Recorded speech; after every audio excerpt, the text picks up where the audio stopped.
লাল সবুজের জার্সিতে খেলার স্বপ্ন ভঙ্গ হলো মোসাদ্দেকের। এবার যেন জাতীয় দলের দরজাটা একরকম বন্ধই হয়ে গেল তার জন্য। যতই ভালো খেলুক না কেন, জাতীয় দলে কেন যেন হবে না আর জায়গা। তাহলে কি এভাবেই হারিয়ে যাবেন ধারাবাহিক পারফর্মাররা? কেন বারবার অবহেলার শিকার হতে হবে সৈকতদের?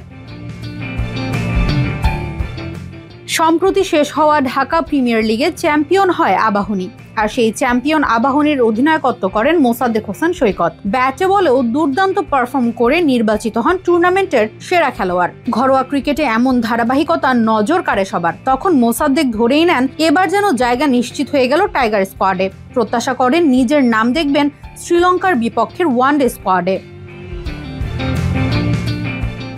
স্কোয়াড ঘোষণার সময় সাংবাদিকের প্রশ্নের জবাবেও পাওয়া যায় এমন ইঙ্গিত। অবশ্য এমন আশা করবিনি না কেন, তুঙ্গে ছিল ফর্ম আর ঝুলি ভর্তি ছিল অভিজ্ঞতা।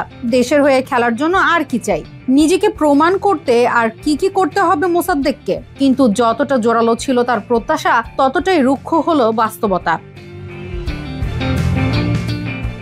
অবশ্য মোসাদ্দেককে নিয়ে আশার বুলি আওড়ালেন নির্বাচক গাজী আশরাফ হোসেন লিপু। তিনি বলেন, আমি মনে করি না এই মুহূর্তে জাতীয় দলে মোসাদ্দেকের জায়গা হওয়া উচিত। তবে তার প্রতিদ্বন্দ্বী মেহেদী হাসান মিরাজ দলে ভালো করছেন। ও দলে থাকলে আপাতত মোসাদ্দেকের সুযোগ নেই। এই বক্তব্যই যেন সৈকতের জন্য শেষ শব্দ।